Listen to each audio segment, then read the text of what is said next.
I saw it was from the same guy. I was like, These are long. amazing. I was like, I'm Okay. I'm going to call the meeting to order at 6:01. This is the March 1st meeting of the Committee of the Whole with closed session. Can we have roll call, please? Mr. Gentry? Here. Mr. Guerin? Here. Mr. Troy? Here. Mr. Quagliano? Ms. Melendi? Here. Mr. Giselle? Mr. Fleck? Here. Okay, we have a quorum. A couple of housekeeping things. We're going to skip academic spotlight and go eventually to the Pledge of Allegiance. But before we get to that, I do want to take a moment to recognize a loss that we had in the District 158 family. This is Kathy Pacana, and if Ms. Lombard could tell us a little bit about her. Sure. Kathy Pacana was one of our paraprofessionals at the Early Childhood Center. She actually started with the district in 2005. So she's been a part of the District 158 family for a number of years, and her family was a member here in the community. So she will be deeply missed by staff and students. Okay, so we can have a moment of silence for Ms. Pacana, please.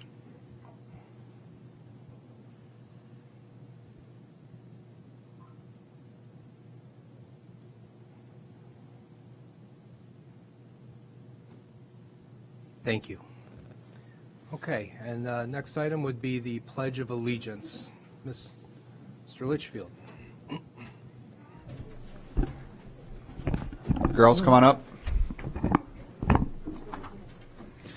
Tonight our pledge is led by representatives from the Heinemann Cheer Squad. These are 8th graders. They're going to introduce themselves, and they took place in the IESA large team routine competition, and they were 8th in the state for that division, and they'll introduce themselves and answer some questions for you. Go ahead, girls, introduce yourself. If we could all stand, please. Face the flag.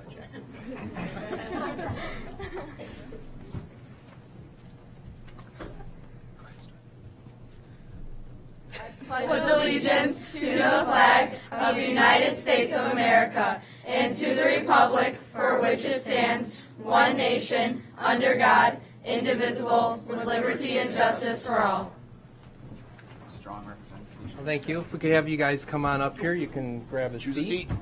And I got some questions for you.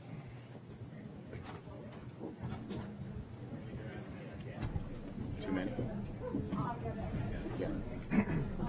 Let's go ahead and have a seat. As long as the green light's on, you just speak normally into the microphone.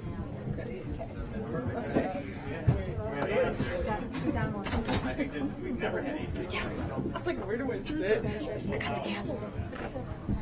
Guys, scoot down one. Oh my goodness. Or just one switch on. Wait, go back.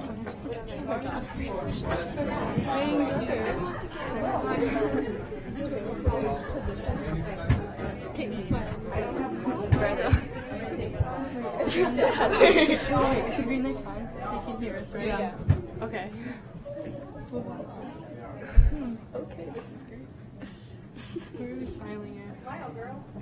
Oh, now we're all smiling. Oh, okay. Oh my gosh. Hashtag future leaders. Love you. Okay.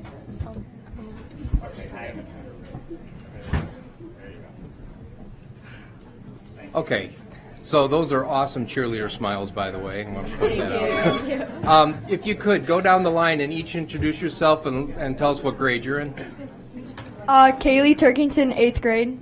Caitlin Krebs, 8th grade. Ava Garifo, 8th grade. Keely Cabello, 8th grade. Paige D. Simone, 8th grade.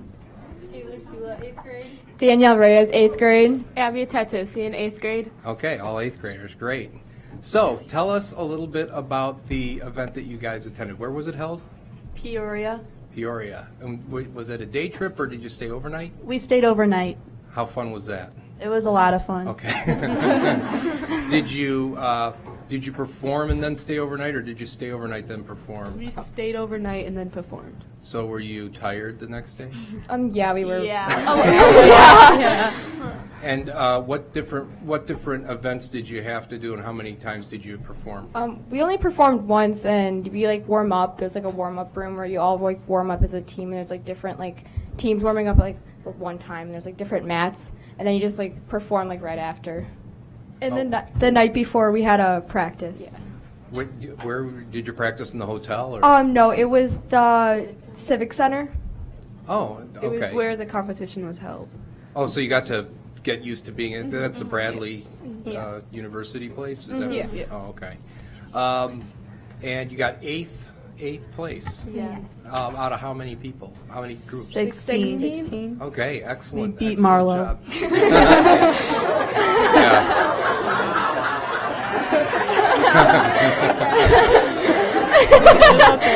I drove your principal down there. Yeah. I wasn't going to ask that question, so. Very good. So, are you guys planning on going into this in high school? Yeah. Okay, excellent. You guys excited about going into high school next year? Yeah. Yes. Awesome. Okay, well, thanks a lot. What we're going to do is we're going to go up behind you. We're going to take some more pictures. And thanks again for leading us in the pledge, and congratulations on a great job. Thank you.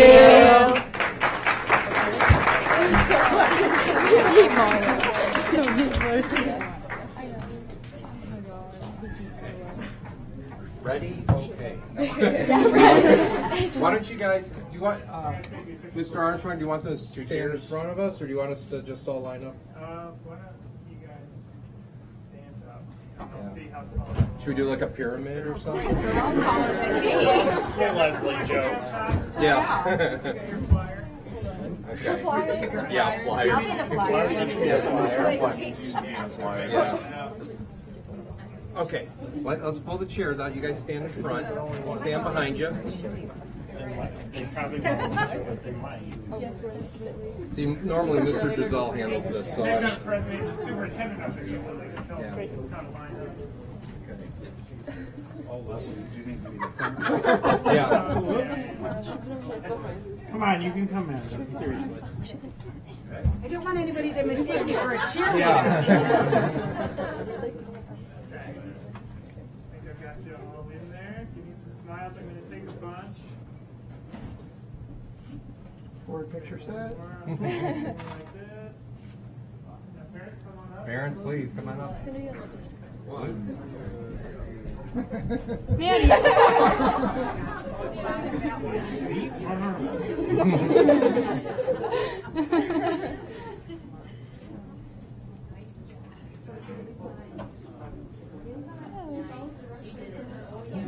Hurts. Smells like trouble.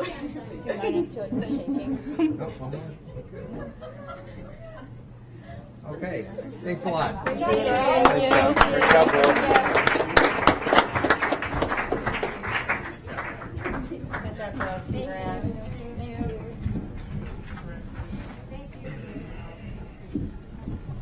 And as Mr. Giselle always says, you're welcome to stay for the rest of the meeting, so feel free to. Okay, next item is the academic spotlight. Is that correct, Dr. Schlichter? Okay. Yes, turn it over that to you. is correct. So for our academic spotlight, we have here Mrs. Shashwari and some of her awesome students from our co-op program.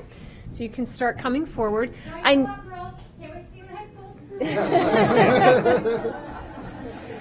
Little PR for the co-op program. I know that quite a few folks in the room, whether administrators or board members, have participated in the mock interviews over the years, and so we wanted to have a chance to spotlight this program. So without further ado, I will turn it over to the group. Okay. Can you hear me? Okay, wonderful. So as Mrs. Schlichter said, I know you guys are pretty familiar with co-op, but I wanted to tell you a little bit more about what we do above and beyond the mock interviews.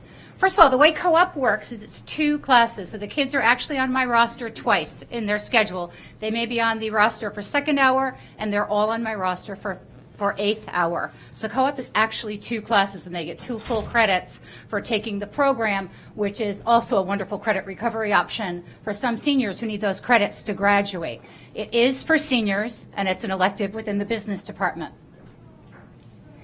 Throughout the course year, the academic curriculum covers a lot of different areas. I like to start with safety and labor laws to make sure that the students are safe, that they're being protected, but also I want them to look at it from the perspective of a manager. If you're a manager of the future, if you're a future leader, how are you making sure that your future employees are safe? How are you making sure that you're following labor laws to make sure that you're running the best business that you can run? We then spend quite a bit of time doing career search through Naviance. We also spend a lot of time on the Bureau of Labor Statistics website. Particularly in today's day and age, we have to look at not only what's happening today, but what are the future trends? What's happening with projections? What's happening with technology? Are you going to go to college and spend $30,000 a year for a career that may be obsolete when you graduate? So we're trying to look at those types of things, which honestly is a really tough tail to catch because we can't predict. But for example, one of my students wanted to be a sports reporter at football games. And I said to him, well, if you look at football games and you look at what's happening with Instagram and people are videotaping the games and within seconds you can see a great play from 20 different angles, are people really waiting until the next morning to read that newspaper? People know almost instantaneously what's happening with football games, so maybe you need to rethink your career in journalism because journalism right now is actually a dying industry. So we have those types of conversations. We then move on to the college application process and financial aid to help them navigate financial aid, scholarships, FAFSA, any way I can help them figure out that option. Some of our students are not college bound, so we also talk about the trades at length. We bring in the unions to talk to them, and I also bring in representatives from the military. The military is also an awesome option for our students who may not have the financial ability to go to school, and so we do bring that in as well for our kids because not everybody is college bound. After that, we move on to our resume and interview unit. This is in preparation for the mock interviews, which many of you are familiar with. Each student will prepare a full portfolio. If you want, I can leave this here for you to look at, but the portfolio consists of a resume and references, which I am pretty adamant has to be perfect. They have to do business writing. They have to be able to write a thank you letter, a cover letter, a letter of resignation, all those types of letters so that they have a template so that when they do go in the real world, they're going to have a template to follow so that they can properly sell themselves. And they also put in their portfolio business examples, examples of their work. They also have extensive LinkedIn profiles, which are more complete than most adults. Oops, I hit this. Also, you've seen mine. Well, they all asked to connect with you, so I don't know. If you connect with me, you'll see all my students because they're all required to connect with me, and the hope is that as we do this year after year, at a minimum, they'll have access to the entire co-op class, which that alone will be a huge networking opportunity over time as we build this. We do work on networking, which I just mentioned. Right now, we just finished a unit on economics and supply and demand, and now we're going to be moving into banking, spend a lot of time on the credit card, how to understand credit cards, how to apply for credit cards, how to understand a credit bureau, and how to use a credit card wisely. And then we'll move into a personal finance unit where they will actually create a budget. They're going to have to find an apartment in the city where they plan on living. When they go to the city they're planning on living, say they want to be a veterinarian, they have to find a job opening, an entry-level job opening for a veterinarian in that town. They have to buy a car. They have to figure out their utilities. They have to figure out their food. And this is all real world. They have to find real stuff, not just makeup, so that they can have that skill when they graduate. Obviously, everything in my class is very project-based, from the business portfolio to LinkedIn to the budget simulation. And right now, one of the first units we do is the mock interview. So I'd like to introduce Allison Stoner, and she'll tell you a little bit about her experience. Move this down. I'm not as tall as her. My name is Allison Stoner. I work at the Men's Warehouse. I'm going to college at North Dakota State University to study food science. For the mock interviews, we had to do an extensive project. We had to make a portfolio. We had to go meet with her for the portfolios. We had to make sure they were all correct. And then we started to do interview prep with our classmates. We had to ask each other questions, how to come up with our answers. We were asked questions like, what kind of ice cream flavor would you be? Like, if you were an animal, what animal would you be? And then, tell me about yourself. And we learned how to make our elevator speech so we could have, a quick speech so we could learn to network. And then I got to interview with Dr. Rowe for my first interview, and that was a little scary because I've never talked to him. Yeah. But throughout like meeting with other people, I got to learn how to interview and like how to connect all of my stories to what I want to do and how to make like myself stand out from the crowd. We had to learn how to give a proper handshake. We had to go around the school and shake teachers' hands. And some of my teachers have awful handshakes. I just wanted to put that out there. I don't know how they got the job. And some of them don't even make eye contact, which we had to learn how to do. And then we had to learn how to follow up all of our answers with an actual experience. We can't just say, if someone says, why do you want to work here? We can't just say, like, money. We have to say why we're good for the job. Yeah, that's it. Okay, and here's some pictures from the mock interviews. The students are expected to dress in professional dress. And one thing that's nice is Goodwill, as a local business partner every year, does offer us vouchers for students who don't have enough money for professional clothes, where Goodwill can actually give them up to 2 full outfits, everything, soup to nuts, if the student needs it. For special events throughout the year, we have guest speakers. We do the mock interviews, we do field trips. We're probably going to be going to Unicarriers, which is a manufacturer in Marengo, and we're also hoping to be able to go to a Chicago Wolves game where we're going to be bringing in the president of the Wolves, the trainers, the marketing people, the accounting people to talk to them about what it takes to run a professional sports team. And we have a banquet at the end of the year where we bring in all of our business partners to celebrate them and to thank them for partnering with us throughout the year. One thing that we also do is twice a year the students have to do a job shadow. This is critically important to me because I want them to go and spend the day with somebody in a career that they're interested in. One of the things that I find very interesting is they'll say, I've always wanted to be a teacher. I always wanted to be an elementary school teacher. And then they go to the elementary school and they come back and they say, yo, Mrs. S, I don't want to do that. To me, that's really good news. I'm a mom. I have an 18-year-old and a 20-year-old. I know how expensive it is. And I don't want these kids to go to school for 4 years, going to school to be a teacher, and then graduate and say, yo, whoa, I hate this job. We don't have the luxury of that today with the cost of education. So to me, the job shadows are extremely critical. And with that, I'm going to introduce Miranda Anderson, and she's going to talk about her job shadow experience. Hi, my name is Miranda Anderson. I work at a consignment store called Your Best Friend's Closet. I've also been enlisted in the National Guard for the past year. I'm planning on going to the University of Illinois at Chicago to major in biology and eventually go pre-med because my goal in life is to become a cardiothoracic surgeon. What I got to do throughout this program was about 4 months ago I had a job shadow with an actual cardiothoracic surgeon, and it was definitely one of the most enriching experiences I've ever had. I got to see an open heart surgery. There's a little funny part to it. I did actually pass out during it. I hit my head pretty hard. It was kind of embarrassing, but once they woke me up, they were like, do you want to go back in? And I was like, yeah. So it was definitely one of the best things I've ever done. I don't think I've ever would have gotten that opportunity if I didn't take co-op. And if I didn't get the contact information through Ms. Shawshbury. And I definitely think that so many students should take this class just because it opens so many doors for job shadows like these, so you can go and do a job shadow to do something that you might want to do in your future career path. It's definitely so enriching, and I loved it. So, yeah.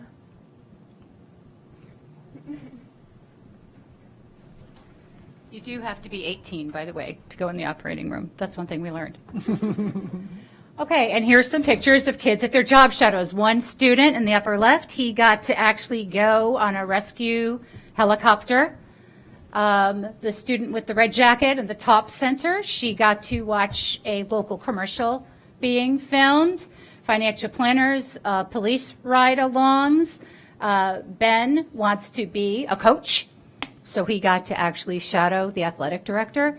And then Daniela in the bottom, she wants to work with horses. So, and is that Autumn? Is that you down there? Yes. And what were you doing in your shadow? I was job shadowing a civil engineer. A civil engineer. Okay, awesome.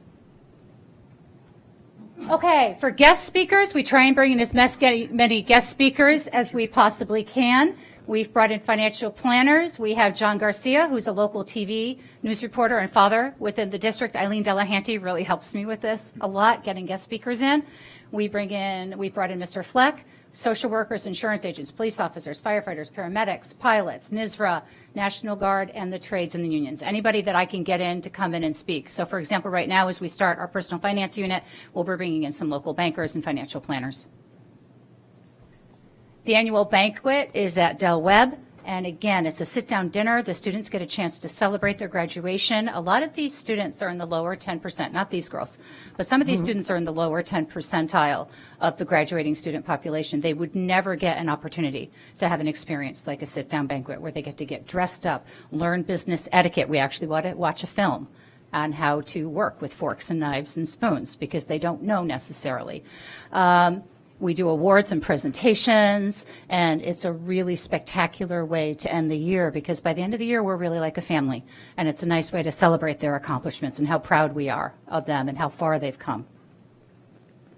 With on-the-job training, that's the second piece of co-op. That's the non-academic piece, so every student gets to leave school every day for 8th hour so that they can get to work. And we're in a full high school credit for work. The requirement is that they have to work 15 hours a week.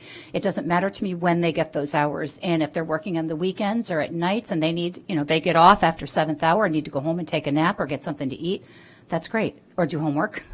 That's really wonderful. I don't expect them to go to work straight from school.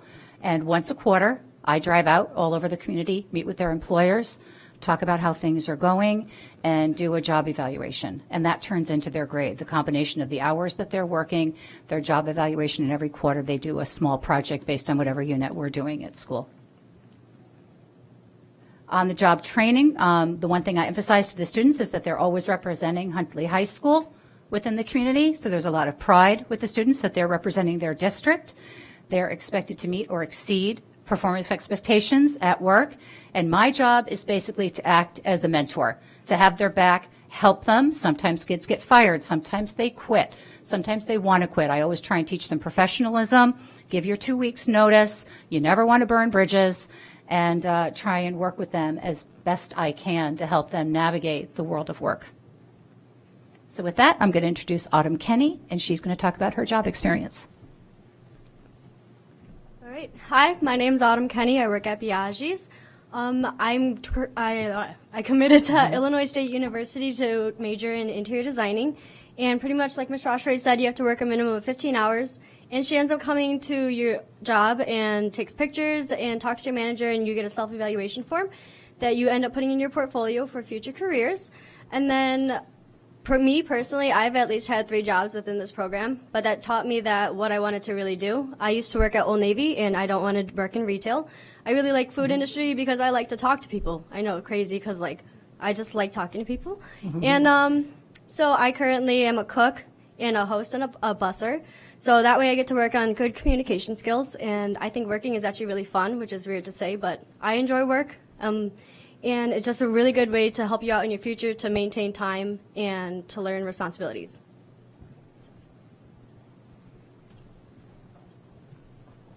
And these are some of our kids at work. You can see that they work all over the community. They love it when I come out to visit them. They always have big smiles. Yeah, Mrs. S, meet my boss. So that's always really, really fun to go get a chance to see them at work. And these are some of our partners. I couldn't even list all the partners that we have within the greater Huntley community, but this is just a list of some of the partners that we do currently work with. The partners that are in red, I started last year doing a plaque program to recognize partners within the community that go above and beyond supporting co-op, and at the banquet we give them a plaque and a thank you for being such consistent partners. So last year we recognized Culver's and Goodwill. This year, don't tell them, but we'll be recognizing Deer Path and Walmart. And that's my contact information. And you have a flyer. I handed as many people I could my flyer, just letting you know how you might be able to help with our program. That's it.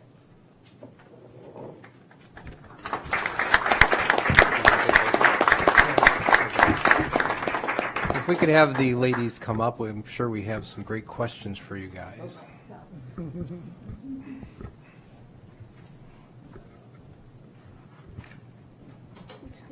Okay, I'll start out. The first question I have for each of you is, if you go back to the beginning of the presentation, that list of things that you guys covered,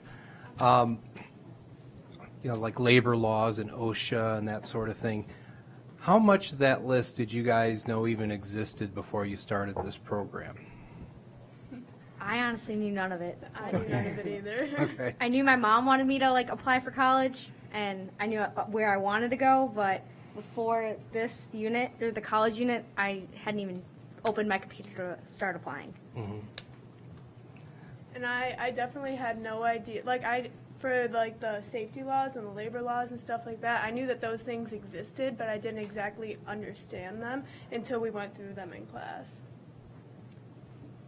I think that it overall really helped us because working in the industry, it taught us what we had to know, and hours, you don't know that until you actually learn about it, pretty much. Okay. And if you had to pick one thing that you did through this program, what do you think is the one thing that probably is going to help you the most in life?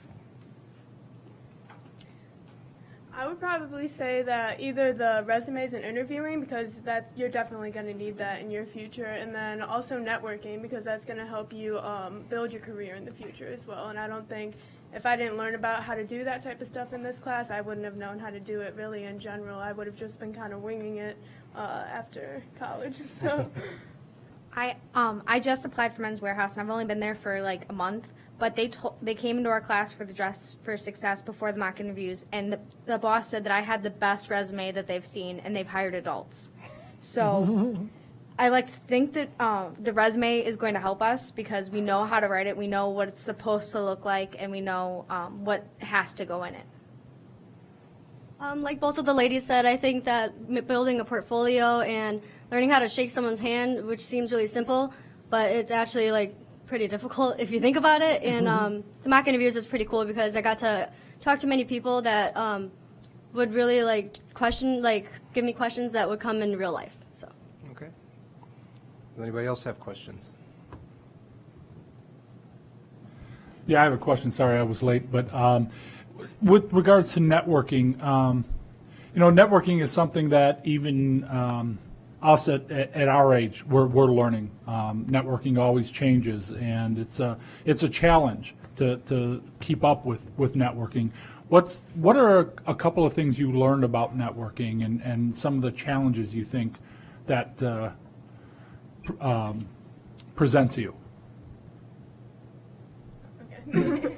I definitely learned that some ways that you can network is through LinkedIn, or we talked about getting business cards as often as you can, but then also we learned about giving an elevator speech to as many people as you can. And I think that something that can kind of get in the way of that is if you tend to be kind of a shy person, because it's hard to kind of put everything out there for somebody just right away, and if you're not used to talking to people. But the more we practiced it throughout class, and the more that we did mock interviews and stuff like that, it really helped us learn how to do that. And I think that the networking stuff that we did definitely helps us learn how to do it in the future. I have to say, if you don't really talk to people, or you're not outgoing, you won't want to tell people your story or why you want to do something. So the more outgoing you are, the more open you are to saying, I want to go into this because this is affecting my life. I think the biggest tip that Ms. Schwasser gave us was literally just to talk to people, because you don't know who they know. If they might know some of a major that you want to do, which is a great connection to have then. Yeah. Excellent answers. I don't have a question, I'll just comment. Again, I've been doing the interviews for probably the last 4 or 5 years, maybe even longer, and the skills the kids demonstrate are just phenomenal. Every one of them. They've been trained to stare a laser right through you. They'll make they make great eye contact, firm into your soul, as one of them said. Yeah. No, it's actually a pretty phenomenal event that you guys put on, and I'm always extremely impressed with how mature and the skills you've learned in class. Obviously, your teachers are doing a great job here in teaching you, and I just am thoroughly impressed with what I see every year in, year out, with the responses and how you just the ability to react to the different questions we end up asking and stuff. So I think you guys do a great job. I just have a question. I'm curious, you all have you're very confident in what you're going on to, your careers. Did you already know before you took this class, or was it during this class that you kind of figured out what you wanted to do? I mean, I personally knew what I wanted to do. I'm in the engineering academy through the school, and so I found my major through that. But Miss Shashberry, like, pushed me to, like, go into it and, like, stop slacking and, like, fill out everything, so. I lovingly pushed. So like I said earlier, I job shadowed a civil engineer, which I don't think I would have had the opportunity to do without being in the co-op program. But I am in the engineering academy at our school, so that way I was able to take the civil engineering and architecture class, which introduced me to really interior designing. So. And I knew before taking co-op that I wanted to go into the medical field. I just wasn't exactly sure what yet. And then when I got the opportunity to go for a cardiothoracic surgeon, which was one of my interests for the medical field, that was definitely like, wow, I really want to do this. So I like the co-op program. I did know that I wanted to go into the medical field, but the co-op program helps me figure out what exactly I wanted to do. Wow. Cardiothoracic. Yeah, this class is nothing. I had a question for you. With everything that you've gone through in class and outside in the workforce, have you had any kind of an aha moment that just, wow, I didn't realize that, or that really surprised me, where you might have had a preconceived notion about something and then the real life experience changed your mind on it? So I used to work at a food place, and they didn't follow some of the safety laws, and so they would like leave dirty knives in the sink, and I didn't know that like they should like put them away or anything, because that was my first job. And then I learned that they leave like grease everywhere, and that's not like with OSHA and everything, we're not supposed to do that. And I learned that some places aren't always going to follow the laws, especially if you're a minor, and so.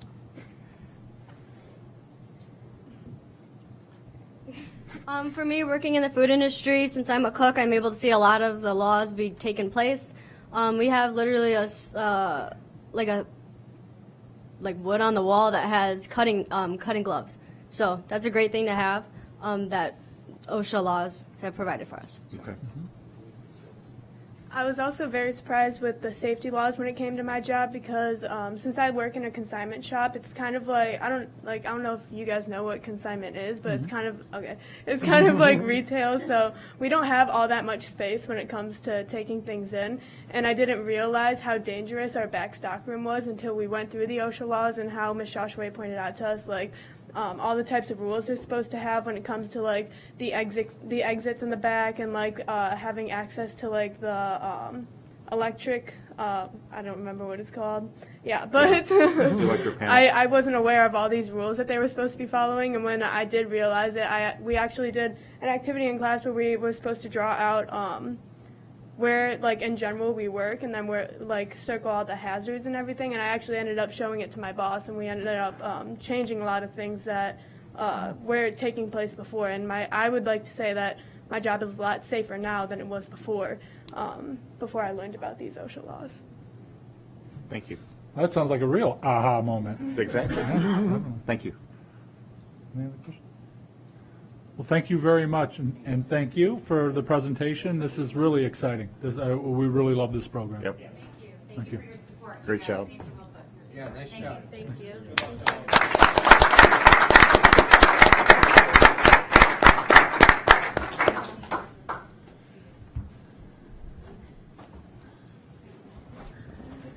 And they have to get back to work. Wow. They left their jobs to be able to come here. Oh, wow, So we'll let them go. And before I turn the agenda over to Mr. Drizal, I think another name for that class could be Adulting 101. Adulting, yes. There's a lot of good things there. Yeah, I like that term. Okay, next up on the agenda, public comment. Do we have any public comment? We do not. Okay, so, all right, revision and adoption of the agenda. Is there anything to add or remove from the agenda? Oh, absolutely. Yeah, we'll take a moment to get a picture. You took the time to come on out? If we stand right up front here. Yeah, why don't you that'll stay work better. right here? Hey, Brad, make sure you smile. Yeah.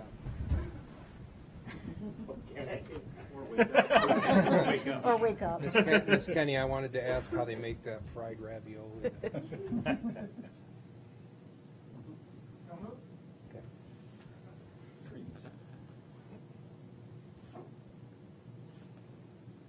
Thank you. All right. Thank you. Excellent job, thank you.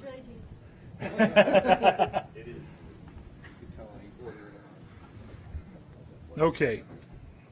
So if there's nothing to remove from the agenda or alter on the agenda, I'll make a motion to adopt the agenda as presented. Second. Motion and a second from Mr. Troy. All those in favor say aye. Aye. All those opposed? All right, motion carries. Mr. Guerin. Thank you. 6.1, 612 literacy materials report. Dr. Schlichter. Thank you. So this is actually a follow-up to our literacy review presentation that I believe was in March of last year. At that time, for our 6 through 12 level, so for our middle school and high school literacy teachers, we opted and the board approved a pilot, a one-year pilot of some materials. They were online materials, and while the review committee felt that those were the best materials, we were a little bit leery to go into a multi-year agreement with them. Because we wanted to make sure that they were correct for students. And so during the course of this past year, we've been using the materials to teach 6 through 12 literacy. And during the course of that time, we've surveyed teachers, we've surveyed students to ask them if it meets their needs, what are some things that they felt they needed that were different. And during that course, we also looked at our assessment data to make sure that our materials were meeting the needs. One thing that actually emerged on the needs is that last year we had piloted the completely online version. We did not get any of the there's some student companions, like they would look like little workbooks to you, but essentially some of the readings in paper version. One of the things that emerged from the survey is that at the middle school level, from the teachers and the students very strongly, we need a little bit of paper sometimes. Sometimes we want to read it on paper. So that helped us to understand a little bit why we might take a blended approach at that middle level. At the high school level, that need didn't emerge. And so in the end, we were very, very glad that we piloted. What we found is that these are the right materials to support our literacy curriculum going forward. And so what we're asking and proposing now, since the board did approve last year a one-year pilot, is simply to extend for 5 years the adoption of Study Sync, which is a McGraw-Hill product, and you see that in your packet, for 5 years, which is for the duration of this literacy cycle. After that time, we would then be on cycle to review literacy again. So very, very typical. It's just an online resource with some student companions added in for the middle level. Not one for every student, but a selection of them so that students could have them available if needed. And we're very confident going forward that this will be a material that will meet kids' needs because we were able to try it for a year.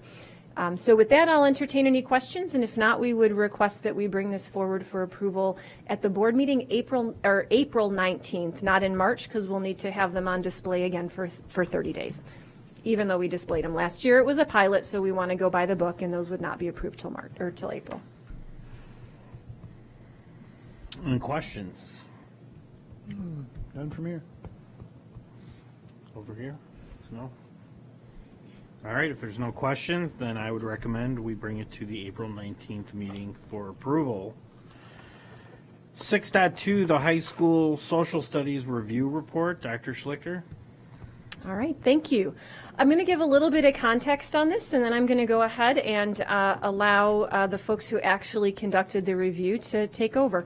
So the state of Illinois last year approved the C3 framework, which is new social studies standards. I'm not sure if the board recalls, back in the discussion 5-6 years ago when the Common Core were first adopted in math and literacy, there was actually some question about whether some type of nationwide Common Core type of recommendation could even be made for social studies, because people did say, well, perhaps Massachusetts and Texas have different history viewpoints. However, they were able to bring forward some social studies standards. The state of Illinois adopted them The framework that the state of Illinois adopted was called the C3 framework, and it's a framework that Dr. Klote is going to share with you.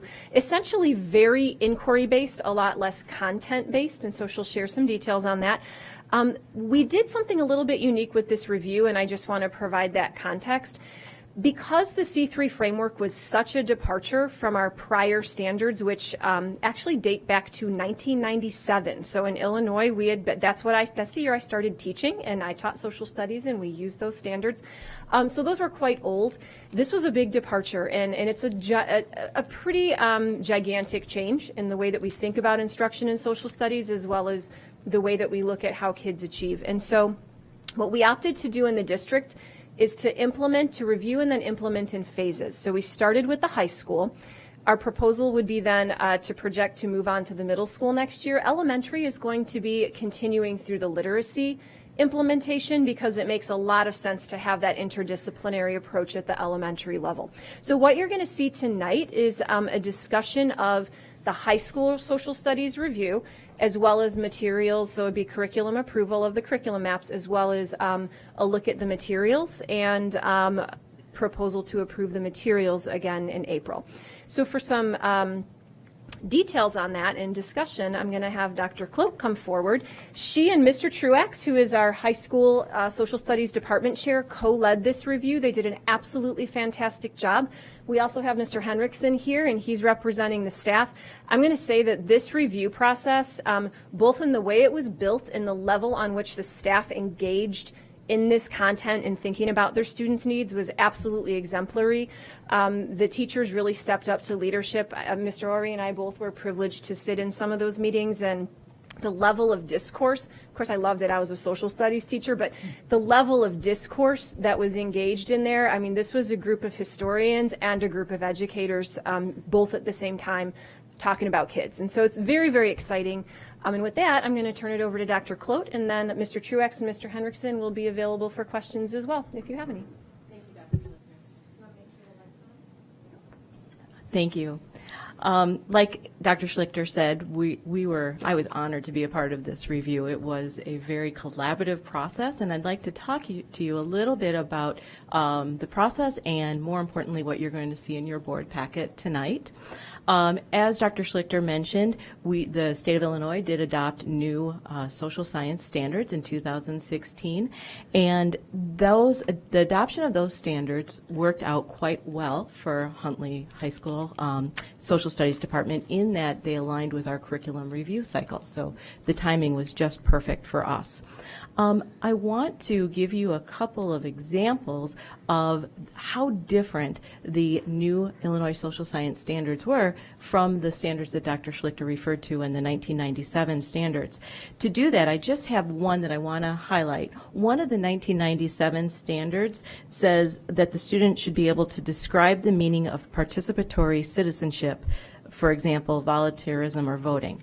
So that is the reason I gave that as an example is pretty straightforward, typical thing that you would experience, maybe that even we all experienced as high school students. So not too unusual.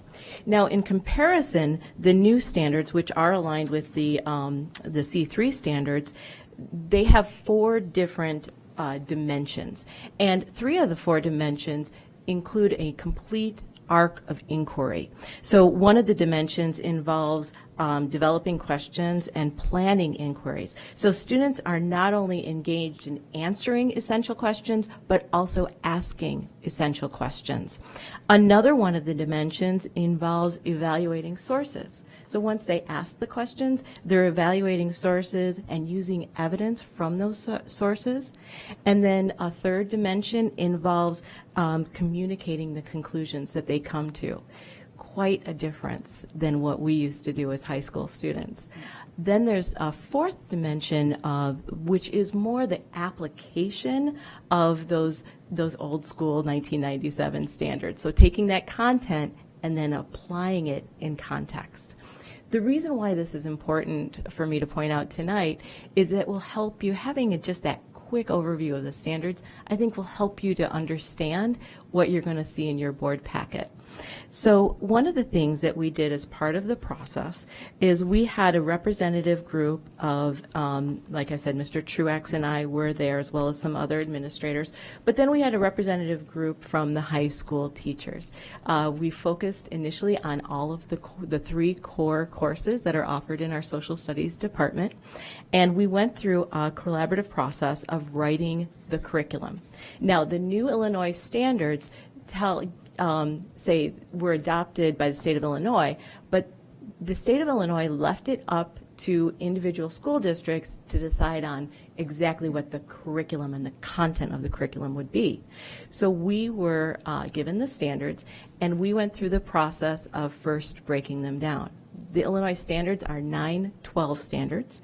So the first thing that we had to do was say what students at a 9th or 10th grade level would be expected to do, and students at an 11th or 12th grade level would be expected to do. We also went through and we looked at, okay, now that we've broken them down, how they align with our current course sequence. And that really helped us to look at the standards more closely and then decide on the necessary content. So I'd like to highlight in your board packet, you'll see curriculum maps. The curriculum maps were written by representative groups for each of the 3 core courses, and they include a course description. They include our version of those broken down standards that I just described. They include some of the content that is necessary to provide some context and some content for the students. And they also include units and how the teachers will break down the courses and teach that content.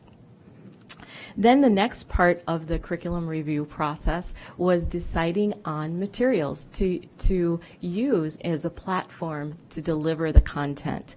This was a pretty rigorous process that started at the administrative level. Mr. Truax, other directors from the curriculum department, and I met with, gosh, I lost count on how many different materials we vetted first at the administrative level, and we brought forth 6 different materials to our representative group. And we had created a rubric, a local rubric that we used to evaluate the resources. The resources were presented to us. We took a full day to do this process, and all 3 courses agreed to go with a resource called TCI. The reason, there's a variety of reasons why we picked it, but I highlighted a few of the reasons that why we went with TCI. One thing is we liked that it really had inquiry at the center, and based on that inquiry arc that I just described, that aligns very well with the new Illinois social science standards. It also focused on reading informational texts, which is something that our high school has been focusing on in recent years through its school improvement plan, and also something that's very important with the C3 standards. We also really thought that the level of digital resource was just as an exceptional quality. The platform had good quality digital resources, but equally important, they were flexible.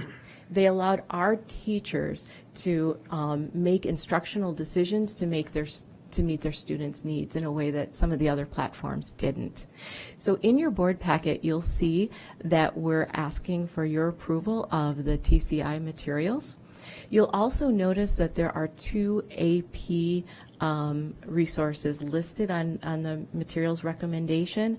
The AP coursework is pretty well defined by the AP course, and so there wasn't a lot of curriculum work that had to be done, but we did identify a need for new resources for those courses. The next steps in this process would be through continued professional development that Mr. Truax is doing with his department and his level leaders, as well as writing assessments and then having some time to look at our elective courses in the coming school year. I welcome any questions that you have.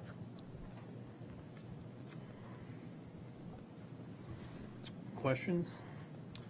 Yeah, just trying to get a better understanding of if there is kind of as a result of, feels like there's a bigger shift in, lacking the term, but the guidelines, areas of focus. Yes. How is the class, you alluded to it, but how do you foresee the class sequence changing, or kind of what are the most dramatic shifts that you see maybe from grade level to grade level, or ordering of classes, and just go a little bit deeper into that area? Absolutely. So I think there's two questions that you're asking. One is about course sequencing, and then maybe Mr. Truex can come and help and talk a little bit about the implications as far as instructionally.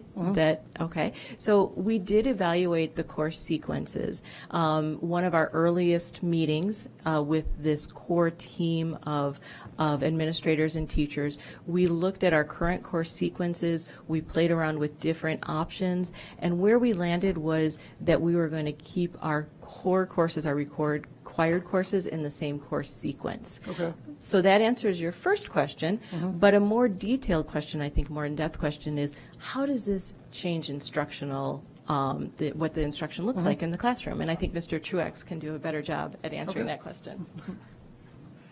This is Mr. Hendrickson as well. He teaches the Global Studies course and is our level leader. He's here as well because the biggest course that changed is our Global Studies course. One of the things that changed is the need for geography. One of the biggest areas we saw as a whole in our curriculum was because of the new standards, they really emphasized geographic principles, and so we needed to incorporate that. In terms of instruction, the biggest changes really center around the power of questions. And so that means that when we say inquiry, that doesn't mean we tell a student some big question and then say, these are things that adults talk about, now let's learn about the Civil War. Instead of doing that, we have that, because historians, sometimes we have a tendency to do things like that, where we talk this big thing and then we're like, let's learn about dates. And so the big contrast would be that we turn over a lot of the primary sources, like in a history course. You would turn over the primary sources to the students, and they're the ones building the history. So they're responsible for determining the role of slavery and how important that was in the lead up to the Civil War, right? And so we continually give them political cartoons, primary sources, and so on, and their job is to read through them, analyze them, question the validity of a source, how reliable it is, and so on, and then they have to build kind of their construction of what history is. So we do have you might see a multiple choice test or a quiz, but then you see far more writing, far more reading as an emphasis. Okay. If that makes sense. Yeah. That's the change. So I don't know if you would want to add for geography. One thing, as Mr. Truex said about geography, in the past has kind of been left out. So one thing that we kind of decided to do, and you see this in the selection of the materials, is we purposely built the freshman course around geography so that it was a discipline that our students were engaging in. And it wasn't just one of those things where we teach world history and then we say, here's a map. Or we teach, civics and then here's a map. So that students really are, through the inquiry process of asking questions, kind of gather that lens of what it means to be a geographer and to think spatially, and then as a historian, and think cause and effect. So I think you see that in the sequence of our classes starting from freshman year through their junior year, that it engages them in different disciplines of thinking, in that they can adopt that kind of, we call it a lens, and Brian has said the word lens, probably millions of times, that it's ingrained in my brain. But to think of a lens as a geographer or as a historian, so you can understand different ways of thinking, whether it's spatially, cause and effect, or whatever course you're in. So. One other thing I would add to that, and you hear them saying the word discipline over and over again. You heard Dr. Clote talk about informational literacy. And so that's another piece that I want to just knit together. So while in traditional social studies, we would talk about your course. Oh, this is U.S. history. It's my class. This is where we talk about U.S. history. If you think about it from a disciplinary perspective, the study of geography is a discipline. It's not just a class that you take. And so that can span, and that's partly why this work was so complex, because these standards don't map out classes. They say, here's everything that has to happen while the student's in high school. And so they started with that, and they were able to build what they felt our students needed. Now, does it result in a course sequence? Yes, it does. When we talk further with you later in the spring about the competency pilot, though, what you're going to see is that approach in social studies lends absolutely to a very seamless knitting together of those disciplines. when we look at competencies. And so it's a way to think about history and to think about the social sciences that's not siloed into classes. The other piece of this is that even in the Common Core literacy standards that, you know, the state adopted years ago, informational literacy is a huge component of that. There are separate standards in informational literacy, and those can be met in an English class, but across best practice, what we see is that those need to be met in science, in social studies. That's where we see it. So you might not have trouble reading fiction, but you might pick up a very technical science-based text and have to read it 4 times, and as an adult, right? And have to read it 4 times to the same paragraph to be able to understand what you're reading. And so that's where we look to our social studies department. It's been a very, very seamless thing to move from our literacy review to our social studies review at the high school level, because all those standards feed directly into what they're building in social studies. It's truly very different. Like I said, I started teaching 21 years ago with the 1997 standards. Now, this does not mean that prior to this year, Huntley High School was marching through a very low level. We used to say they were mile wide and inch deep standards. They were adding skills and adding as much inquiry and as much literacy as they could, but they were fighting the standards to do it. And so if I had a nickel for every time I heard teachers struggling with, should I be focusing on content or should I be focusing on skills? Because the content that was mandated to be covered was so broad, and the skills we knew students needed that we've talked with, you know, multiple times in public with the board internally, those were added because teachers found ways to add them. So it's fantastic to me that we now have standards that say we have to add them, but it also allows us the freedom to add them without saying in 9th grade you do this, in 10th grade you do this, in 11th grade you do this. And so this has been something that has been, I think, a huge step forward in professionalism for our teachers as well, because that's what teachers do best, is they make those instructional decisions, and these standards have allowed these teams to be able to do that. So I'm really proud of what they've built.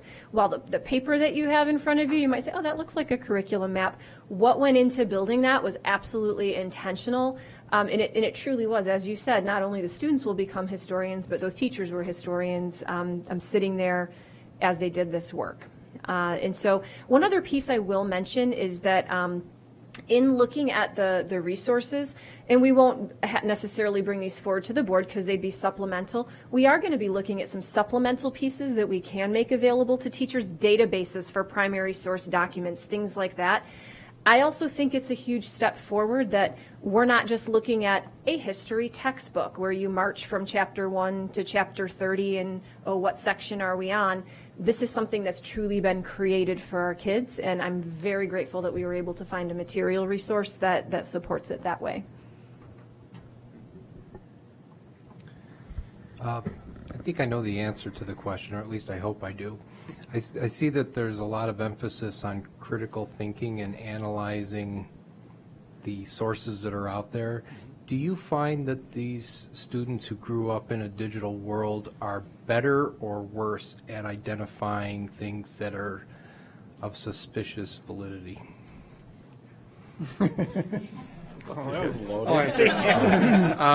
I really spent a lot of time putting those words Go ahead and answer it if you dare.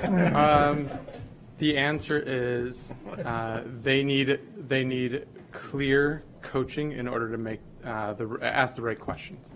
I think that it's true of kind of anybody we meet in social studies. People are kind of biased in this regard. We wish everybody would ask really good questions, and some just haven't had enough practice in it. And so our students might be far better at using something like Snapchat. That doesn't mean they ask good questions about why they should or shouldn't be using it. And so their literacy ability to kind of produce certain content is there, but their consumption is often through entertainment. And so we really have built the curriculum on purpose to regularly say, wait a minute, you have to pause. Who wrote it? Why did they write it? Where is it coming from? And then how can we, to what degree can we use it? You know, how many more sources do we need to corroborate that and make sure it's trustworthy? So I wish I could tell you that they come in an amazing space, but they are coming in need of us to coach them through it. I don't know if you would add to that, but. Okay, go ahead.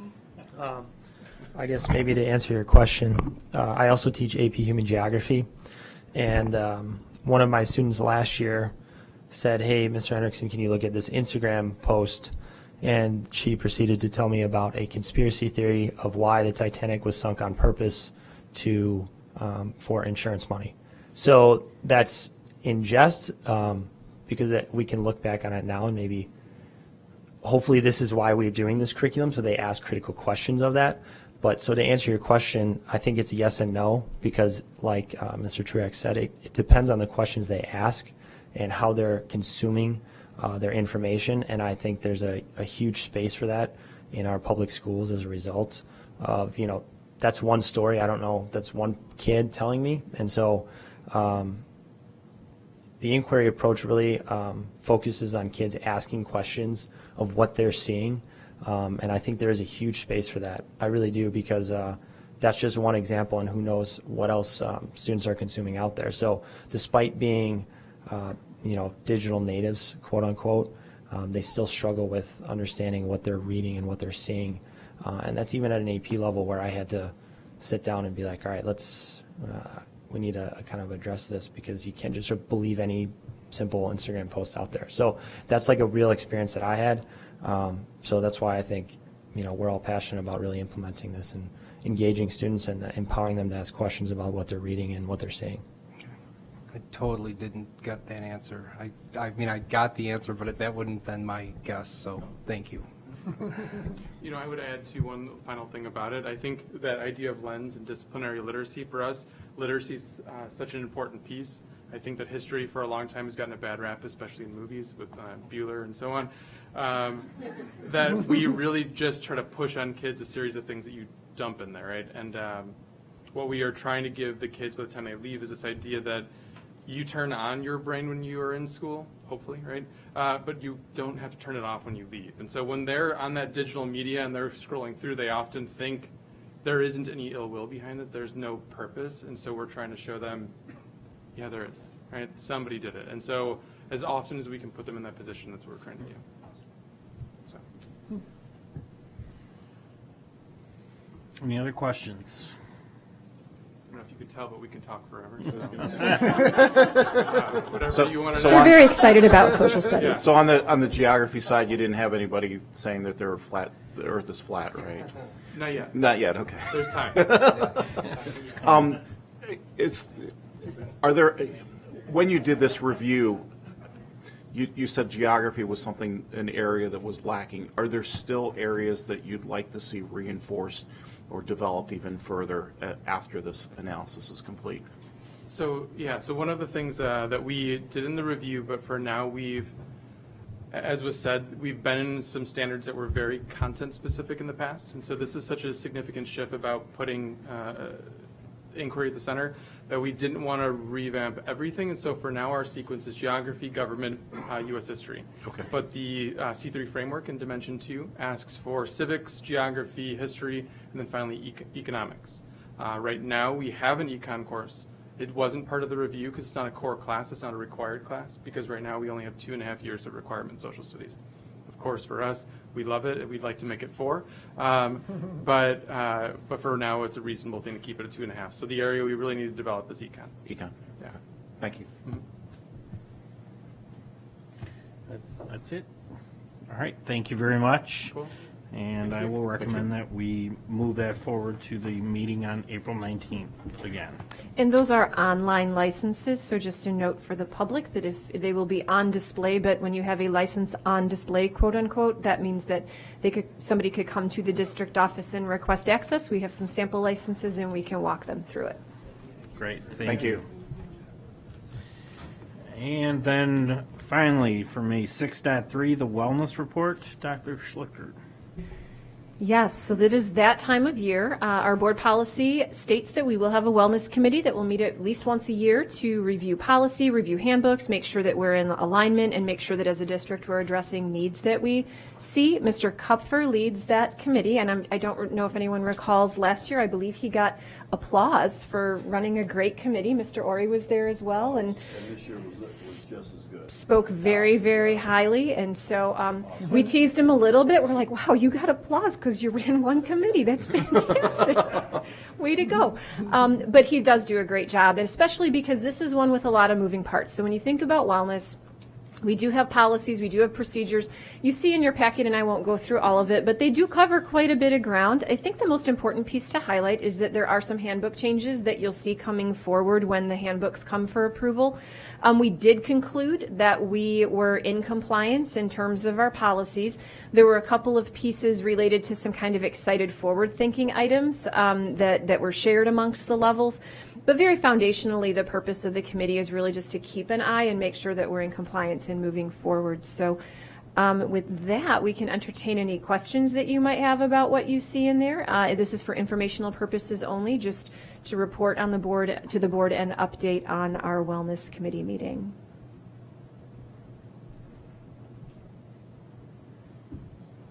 Any questions on the wellness update? This is where we clap, right? Yes, if you'd like to applaud for Mr. Kupfer, now is the time, yes. No questions here? No.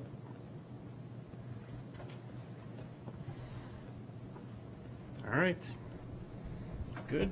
Thank you for that. Thank you very much. And I'm going to pass it over to Tony. And we're off.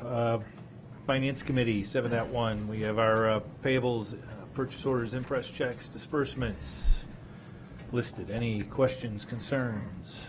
Nope. Discussions? Okay, we'll move those forward to the board to approve. March 15th, 7.2, the monthly fiscal updates. Mr. Altmeyer.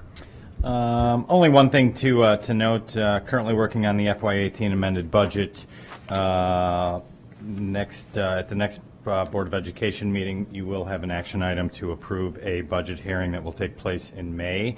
The reason, again, we are filing for an amended budget is to add one categorical payment onto the current year financials due to the late payment received this year, as well as hopefully by then we will have the amount for the Tier 2 additional funding under the evidence-based model. So just want to let the board know that that's coming down the pipeline. Other than that, I'd be happy to answer any questions.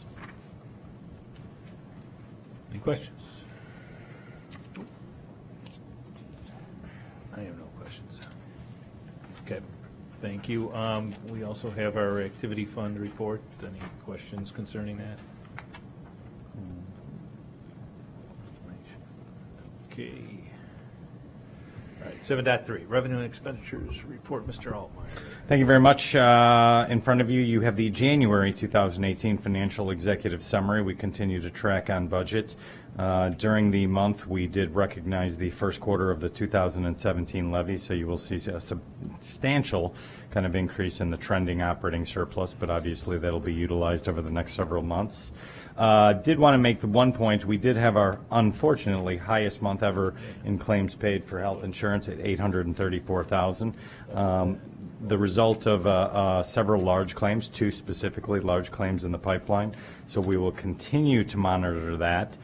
Even with that high claim month, we are still tracking favorable to budget. So hopefully we can continue to do that throughout the remainder of the year. So other than that, I would be happy to answer any other questions that the board may have.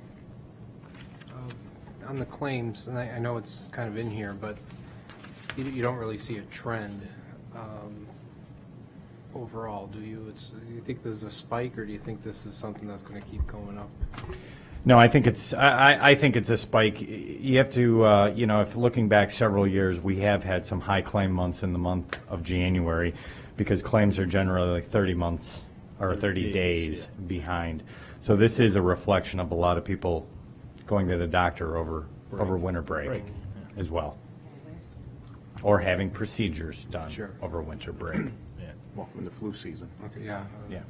But we're not anywhere close to like whatever that reinsurance limit is or anything. Well, we do, yeah. So our stop loss claim per event or per person is $165,000, and throughout the year, for the last several years, we have had several individuals go above that stop loss limit, for which we are receiving monies back. This year, we are not seeing as many high claims as we did in prior years.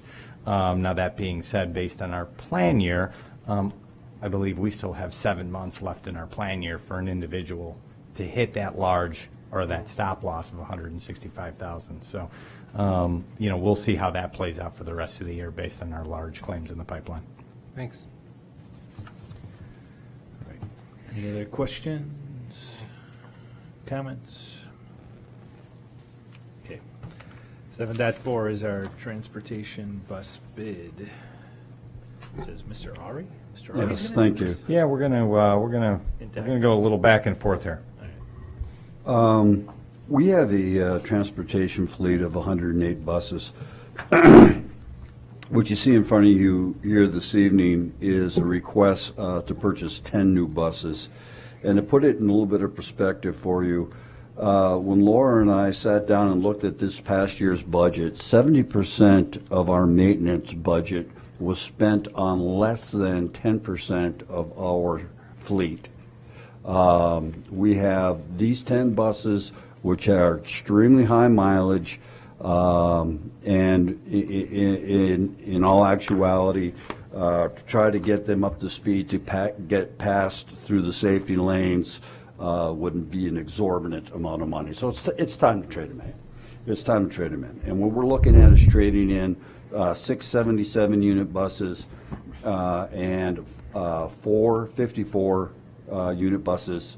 The 54 units do have the wheelchair handicap accessible elevator on them. We went out to bid on the 29th of 18, and we did receive 3 bids. The lowest bid was from Midwest Transit, option A and option C, which you see in front of you. And we are asking that the board approve option A and option C at a total cost of $838,802. We're asking that this be approved tonight and brought to the next meeting. As for the future, Mrs. Hooper does have a 5-year replacement cycle. Sometimes those buses change depending on the maintenance during the course of that year, and we may have to move a bus here or there. And she has reviewed and reflected on it and is now working hand in hand with Mr. Altmeyer on putting together a new 5-year rotation bus schedule. So that's where we're at today. We need the 10 buses. We're working on the future buses. And Mr. Altmeyer, if there's anything you'd like to add. Yeah, I would just add that these 10 buses are replacement buses, so we are trading in, we are actually trading in 2003 and 2004 model year buses. Okay, so in excess of 13, 14 years old, with the addition of 4 2007 model year buses. So those are the buses that are going to be coming out of service, being replaced by these new 2018 buses. For the next several years, as part of the fleet replacement schedule, we have 29 2008 model year buses, which are our flat front 83 passenger buses. That is the portion of our fleet that is really monopolizing and eating up the repair budget. So we are seeing some significant repairs on these 83 passenger buses.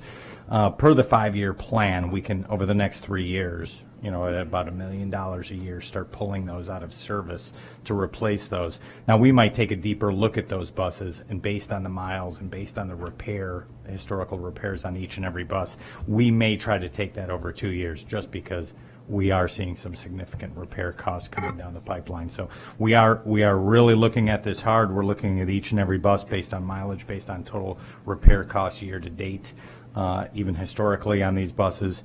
So that is the plan over the next several years. The good news is the budget and the 5-year plan that was presented at the last meeting covers all of this. Right, so the buses that you're looking at, the total replacement cost and purchase cost of the 10 buses you have in front of you is less than budget by about $150,000 from what is currently in the budget, and we do have budget dollars for the fleet replacement over the next 5 years that will handle all the 83s as well as any subsequent model year thereafter. So I think we're in good shape from a fleet replacement schedule. We just may move that up a little bit based on repair costs. Okay. Again, how many of those 83 passenger? We have 29. 29 we bought back in 08. Yes. I remember that. There was that one particular year we went out and bought the flat nose buses, and at the time they were supposed to be the ultimate in buses. And what we're finding out, as Mr. Altmeyer said, in terms of maintenance, we are having problems with these buses and getting to the point where we are very near replacement at the 80, 90,000 mile mark, where these other buses that we're bringing here to you tonight, one of them's got 161,000 miles on it, the snub-nosed bus. So we're not going back to buy the flat-nosed buses. Then there were some other issues. There's some battery issues that they didn't fulfill in the contract, that they had to come back and put all new batteries in for us and things. So the flat-nose didn't turn out to be as good as we thought back in, what was it, 83? 2008. 2008? Yeah. So the good news is we did get 10 years out of them. We are getting about 100,000 miles out of them. But certainly some of these buses can go up to 130 to 160,000 miles, no problem. Right. Has been evidenced by the last probably Right. 20 So- to 30 buses that Right. we've traded in. Right, so we maintain, we have a maintenance schedule on each bus that we can tell, like, the history of what we spent each year on each of these buses? Correct. Yeah, all right. So I'd be curious, I mean, you don't need to show me, but yeah, I'm sure you've looked at it, is, like, do you see by, years 6, 7, 8, 9, just the massive increase, and maybe it gives you some insight into how to deal with future? Correct. So for the 83 passengers, it's really been over the last 3 years, and we've really seen an uptick in maintenance costs on the 83 passenger buses. All right. So just something to think about in the future. And again, I know we're going a different route with the types of buses, but looking at knowing in years, say, 6, you see years 6, 7, it's starting to go south on you. Maybe we start looking at where we're trading those in. The value of the trade-in versus yep. Yeah. What we versus expect to trade-in incur, value 4 years or- later versus the additional Yeah. maintenance costs coming Right. in. Yep. Exactly. So, yeah. I agree. All right. What is- Any Yeah, just what is the size of the maintenance cost each year, like just in totality? On the 29 83 passenger buses that we had this year, it was approximately $60,000 in maintenance costs on that. Come on, I have to say it, tranche of buses. Vintage? Yeah. And over the last several years, it's upwards of $225,000. Okay. Every year could be a little different. Sometimes Right. we have to do whether it's an axle that's out, or whether it's a full brake job, whether it's other major engine repairs. A lot of that is sent out and not done here, which is really the result of a lot of the maintenance cost. Okay. On the replacement side, are you still looking at 83, continuing the 83 passenger buses? Yeah. No, I don't even know if they're I don't even know if they make them anymore, frankly. Okay. Yeah. And then is it a different manufacturer than what we have on the smaller seated buses? Oh, that's a good. I don't have that in front of me. I don't know if those are Bluebirds or not. Ms. Salem, does that sound familiar? Yeah, I could. Yeah, I'm not sure. I don't think they're Midwest. Okay. They may be Bluebirds, but I can't recall, and I don't have that in front of me. But I'll find out. You're gonna miss those 83 passenger buses. Yeah. They're big. Yeah. Thank you. And you may have said this, how big's the fleet overall? Like 108. 108? Okay. All right. Any further questions, comments, concerns? Are we good moving this forward? And these are all cash? Cash purchase. Cash. Okay. Cash. Yep, we're able to All right. flex our muscles and do that. That's good. All right. We will move that forward to the board meeting March 15th. And we're on to HR. Mr. Gentry. Okay, first item is 8.1, reduction of extra contract days. Mr. Zier. Yeah, annually, we reduce those teachers who work more than 180, the certified staff members who work more than 182 days. So at the next board meeting, there will be a resolution to do so. That time, we will then reevaluate on those extra days to see where they need to be allocated for the 18-19 school year, and then we'll bring those back to the board to vote on. Okay. Any questions? If not, we'll push that forward. Move on to item 8.2, which is human resource updates. Mr. Yeah, Zares. so just some updates. Obviously, we are now in the middle of recruiting season, filling open positions that we may have out there. Still going very well, communicating with HEA and HESPA as we go through that process. Creating and submitting the proper lists that need to be done, honorable dismissal lists, per state code. So I'm working on that right now, and we'll get to those delivered to the proper unions with the correct timelines. Down at the bottom there, just some updates that we always include on this memo with the days. The first one there, as we're looking at non-renewals, just a deadline that we have to have that done by 45 days from the end of the school term.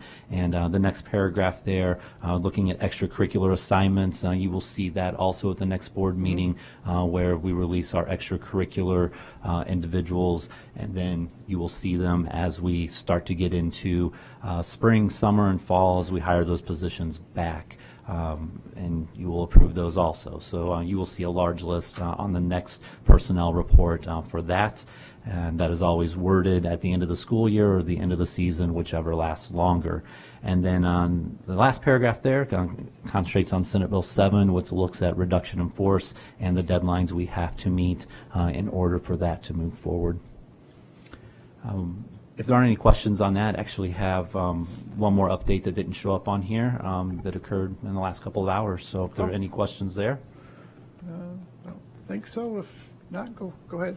Our health insurance committee met tonight, and this is kind of relaying back to the wellness screening that took place this year. So we got all of our data from Interactive Health. Mr. Troy phoned in on this, and we gave him some detailed information that was handed out at this. We had 61% of our eligible employees participate in the health screening when everything was all said and done. And at a high level, we were reported back as a very, very healthy district. We would be in competition for an award at this time. But unfortunately, to be in competition for that award, we need to have 70% of our participants participating. So a great goal for us to set for next year's. We know we have many employees who are interested in being a part of this who were not the first time around. When people experience that for the first time and by word of mouth, and they want to experience that and get that feedback. And the feedback from the Health Insurance Committee tonight was phenomenal. A few things we just need to fix with logistics, but nothing that we can't handle, minor fixes. But the company we're working with, Interactive Health, partnered with Syntegra, has provided a great resource for the school and helping individuals identify health issues that they may not know that's there. So that didn't make it into the memo because didn't really know how that meeting was going to go tonight, but I wanted to report on it since it went very well. Great.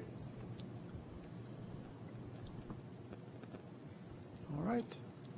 There's no other questions or just a quick comment. I'm always interested in the wellness check part because, some close experiences to myself, just highlight the need for that kind of the early warning. And it's, usually something that can be overlooked at different ages and pays off. So very good program. We have had individuals come to us and, share their experiences. They would have never known about this or that. And, getting medication to treat that condition before it becomes something major has been very beneficial.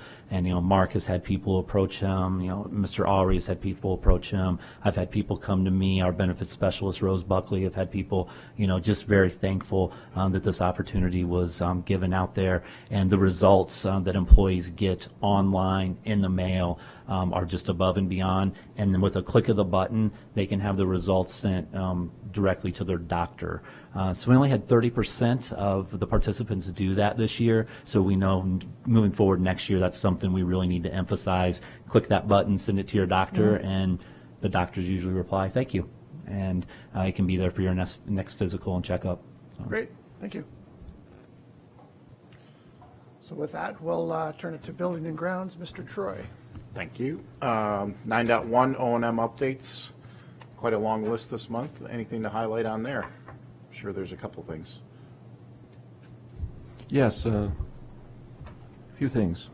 Our lead test results, preliminary tests are in, and we have good news, even though we weren't required to do this. All of our reported levels were below the notification limit. So no surprise, but I wanted to respond to some community inquiries. Second thing I want to highlight, there's two large RFPs ready to release, and wanted to give the board a preview of them before they're released in case there's any concerns. One, it's time to, our custodial services contract is expiring. It'll be 5 years. We did accept a 1-year extension, so we have no further option with the present company. So I developed a document here. This document is a little bit different than we've done the last couple of times. It is an RFP. It's a request for proposal. There's quality-based evaluation that's suggested to be part of the decision-making process. We have had some experiences of late that suggest that we may be run about as tight of a price structure as we could ever realize. Just to reflect for the board, the last time we bid this service, the bids came in, the low bidder was $450,000 low. And so he was way down there. We did evaluate him and found out he could produce, and we're getting along, but it's a lot of work. And we want to make sure we preserve quality in this district. We'd like to believe that we have been having a good service over the years, and we want to make sure these buildings stay in a good shape. We've restructured a couple of things. There is no reason for us not to consider buying three of the large commodities for the bid. The service is just buying and putting them on the dock anyway, and we can negotiate and maintain quality on that, being toilet paper, paper towel, and hand soap. That's very easily done. I've been getting records from the service that's doing it now on the volumes of consumption that we have, and that's very easy to look in negotiating contracts for that. The hourly rate, this is a big one. The hourly rate, our service has been struggling to get people to fill positions. They've had a lot of loss. The economy has been very tough on us. The economy is doing so well that to find people to work at the rates that we're afforded is really a struggle. We've been constantly having about 3 vacancies. They have been supporting those vacancies with extra hours that they're absorbing, but we recognize that to preserve good quality and consistency, we need to improve on that. I've tested the waters a whole bunch in the last 5-6 months. I've visited other districts. I've communicated with several providers of this kind of service. I've received information on studies of what other agencies comparable to what we're doing, like hospitals, are paying. Hospitals, I'd like to think, are paying a little bit notch above their requirements are a little tougher. But I really, I put it in for this RFP for the minimum wage for the night custodian, which is what we did last time. We left all the other upper level positions that would have to pay more to woo someone into that position. We left them as an open option for the bidders to put in a dollar amount. Well, we posted the night custodian at $10.50. 5 years ago, we posted it at $9.50. But we found from our present provider that unless they put about that rate in the newspaper, they don't get any responses at all to fill the positions. It's structured as a quality-based decision where 30% of the evaluation process is price. We've put information in there about specific chemicals to be used that will give us the best available and drain cleaning opportunities for our schools, which is always in our best interest and required by the state of Illinois statutes. We have equipment specifications to provide a higher level of equipment. We've had some breakdowns that is just not uncalled for, that there's not enough maintenance and quality of equipment to provide the services that we expect that they have to provide. We do provide some of the equipment and track their maintenance of that equipment, do our own maintenance above them, and track and inspect their work on the equipment that we've invested in. But they have a lot of equipment of their own, and we're getting hand-me-downs from hand-me-downs, and that's really not providing us the best service we could get. The RFPs are due early in April, and the goal is to present them to the board at the committee meeting in May, and look for an award in late May to give the contractors about 6 weeks to whoever the lucky contractor is to coordinate lining up a startup of the service, which is plenty of time for them to do that. I welcome any board members, or I'm going to be soliciting administrators as well to participate in the committee to evaluate them after the bids are open in the month of April. I also have an RFP in here for you on the solar array opportunity.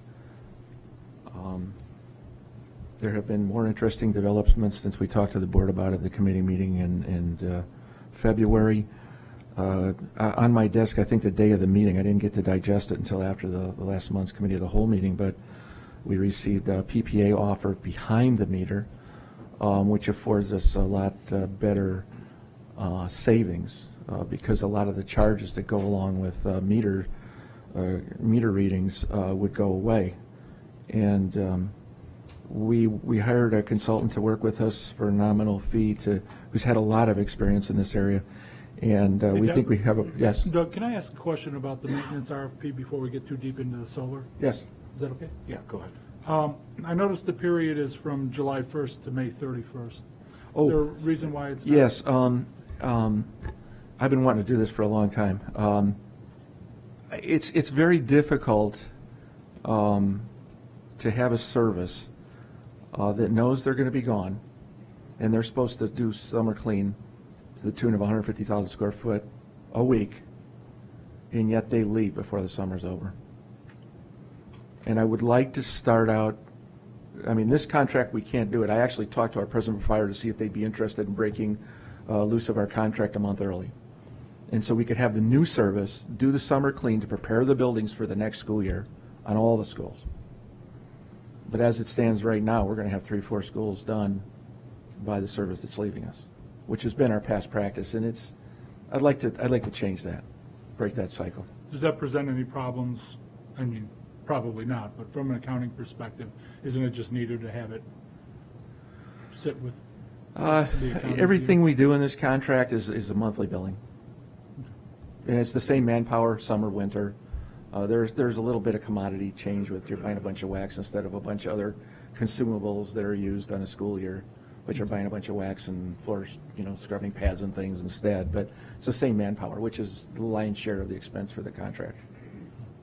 And then one more question is, you mentioned that it's a different approach to the RFP and the different approach to the overall bidding process. Could you elaborate why we did that? I know you mentioned a few things, but I guess I didn't see why that would necessarily require. We're looking for quality versus price. We right now, the contract we have right now, I believe, I've seen, we've run through 2 5-year cycles with the bidding process in the past that have happened, and each time we get these very low prices. And I think we're at our limit right now. We're at the floor, and what seems to be the trend is somebody comes in cheaper, but the only way they come in cheaper is you get less quality. And I don't think we would accept anything less than what we have now. And it's really a tough. We're running really tight right now. Yeah. Okay. And in terms of the 3-year initial contract with 7 1-year successive, why that approach as opposed to 5? I think that a minimum of 3 years is warranted for a contract like this because these people have to make an investment in a capital, equipment, et cetera, to put this together. In addition. I lost my train of thought there for a moment. I'm sorry. We did this with the snow removal contract, you may recollect, and I think another one we just did, the HVAC. But I've heard legal opinion said that these contracts could go up to 10 years if we so choose, but it'll be at the board's discretion. Right. That will bring it back. I would not encourage a contract like this that, we're in year 3 and it's just wonderful. Let's accept 7 more years. I think what we would do is look at it year to year. Yeah. And if the escalation is within the limits of the contract languages match our potential revenue limits, we would consider it because it is a lot of work to start up a contract like this. Most of the bugs in just getting the system going, it takes the better part of the year to really get it going. Yeah, and I guess that's why I'm curious to go from 5 years down to 3 years. Well, we weren't 5 before. We were 3 with 2 1-year renewals. With 2 1-year? Yes. Okay. And I would not want to be, so to speak, stuck with somebody for 5 years that it turns out it's not going so well. I mean, we do have a notice to cure process, but it's not a walk in the park. But I've talked to several of the contractors about this, and and they're comfortable with the 3-year process. And several of them that I've talked to that have interests now are more quality waste companies, and they welcome the opportunity to prove it, and they're going to invest in. Some of them have done it in other districts in the area. They're investing in a long-term relationship in their equipment and their supplies because they're going to make it happen and get the quality there. Okay, thank you. I just wanted to No problem. inquire before we got too far into the solar. Sorry to rush it. No worries. So you were saying about the solar? Oh, solar. Yes. Back on solar. Okay. PPA. Tell them what it is. There's So we were talking PPA is a post-meter, power yeah. purchase. I'm sorry. You were talking about post meter and. Yeah, there's two basic ways that we're going to we're leaving this open to entertain both ways of doing business. One is we own it. The downsides of we own it, there's a 30% tax credit that a private entity that owns it gets on the installation. We won't get it. But they can buy it and they can share those savings with us in a form of a power purchase agreement. Those power purchase agreements, the other way to do it, we've received proposals for two different forms of that. One is they just put a large array on our property and we get some of the electricity that's developed, but not all of it.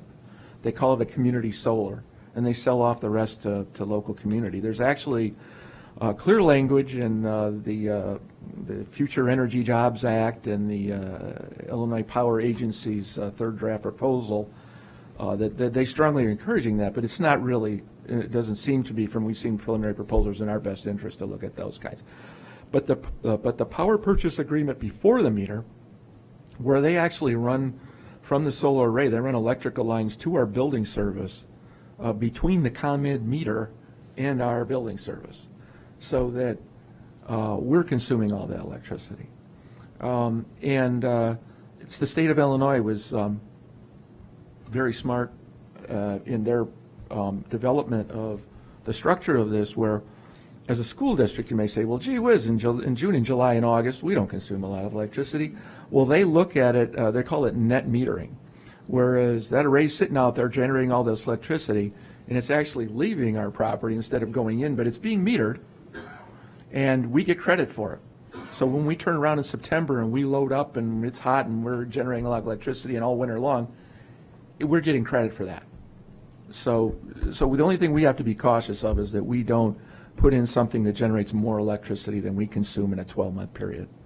If that would happen, then there's going to be some strange charges. So we got to be very cautious on that. We don't. The numbers, when we see the numbers in the proposals, from the preliminary proposals we see, are going to look so good, you might say, oh, let's just do a whole bunch more. This is wonderful. It's a lot more revenue than planting corn on the property. But the reality is there are restrictions. No installation can be larger than 2 megawatts. And our consumption, that's predicted that our consumption could be close to that on each of our 3 campuses, if we so choose to do that. We're going to suggest that the proposals also give us independent proposals for each of the 3 campuses, because there's still a question. I was in a meeting today, and there were several other individuals who were working on other solar initiatives in the room, and they got a different answer than I did.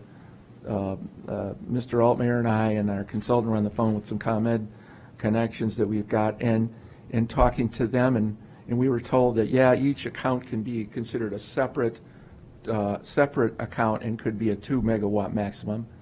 Yet the individual I met today and someone that our consultant talked to a few weeks ago said, no, they aggregate it. The person paying the bill is limited to 2 megawatts. So we have to be careful. We'll just structure it, give us 3 separate proposals for 3 separate campuses, and we'll see where it comes in. We structured this to receive the proposals on April 9th for a very specific reason. The Illinois Power Agency's drop-dead date on when the state has to, or I guess it's the ICC probably, has to approve the rules is April 3rd. And then it's a tiered system, so the first people in after that get a larger incentive, a REX credit. If we delay for a couple of years, the REX credit will be much less or gone. The state of Minnesota, actually, people in the room today said that the people that are in the business of selling solar are running out of Minnesota right now because they're done. They've went through their multi-year cycle of getting this rolling. And once it's rolling, the process is going, and they've got enough people doing it. The requirement by the the Future Energy Jobs Act is that 25% of all the electricity generated in the state of Illinois by the year 2000, I'm sorry, I think it's 30 or 25, somewhere in there, will be, it's got to be 30, because that's at 25 is the percent. It has to be from renewable energy. And this is really the most efficient way in this day and age. The technology has gotten to the point now that it can stand the weather conditions, it can produce, et cetera, in this kind of weather. Again, we will be looking for participation and to have a committee to evaluate these proposals that we will receive. I fully expect we're probably going to get 7 or 8. We'll just put a call out and then hope we can get some. It'll be. We'll probably be looking at the last few weeks of April, really digging in, interviewing people is what we'll be doing. We'll get their proposals in early April, and if people that are interested, we'll be sharing copies of binders with them and giving them a few weeks to digest them before we call for people to join us. Okay, any questions on anything else to add on the report? Anything else to highlight? Pre-construction meetings for the 4 roofing projects are going to be in a couple of weeks from now, less than 2 weeks from now. We've had some challenges with the geometry of the Chesapeake Martin parking lot design, and been spending a lot of time on that the last few days. We're hoping to have some geometry done and some drawings to show the village of Lake in the Hills here in the next few weeks. I've expressed my concern with the consultants that we haven't even sent it to the village yet to get their blessing before we go out to bid and have it done this summer. So it's getting very tight right now. Okay, and any questions on the O&M updates? Yeah, one. You kind of crushed me when you said that there's a 2 megawatt limit per installation, and in this case per campus. So there's no opportunity to partner with a village in pursuing energy generation. We don't need to. We're large. Since we have 3 campuses that have 1 electric meter account on each campus, we're a large customer. That's why we get the great electric rates that we get, that we command attention in the energy market. And in this case, we fit the profile to consume most of this ourselves. We don't, to partner with somebody wouldn't help us at all. I'm thinking about the investment in it. And the well, the investment is just, it's all proportionate to what you consume. If we would partner with somebody and they consume the megawatt and we consume the megawatt, we're still going to both pay about the same. It's all a modular system. If you've got the room on your property, you put all these little panels in. Every so many panels, you plug in an inverter, and you just hook all the wires together and put it to your electric service, simply speaking. But it's very modular. I don't know that there's really any value to partner with anybody because we're just going to add more panels and more inverters. It's pretty straightforward. There are different levels, tiers in the energy. The Rex credit blocks of the maximum incentive is the tier. We're in that block. Just our own consumption. We're in the maximum incentive available block. But isn't there a fixed cost in implementing this? I mean, this isn't free. I mean, there are credits in going this route, and obviously there are long-term savings on energy going this route. But those solar panels and the installation of it has to be paid for. Yeah, but they're variable to how much you generate. So going up to the 2 meg, it's going to take a certain configuration of so many of these panels. Mm-hmm. I mean, so that's going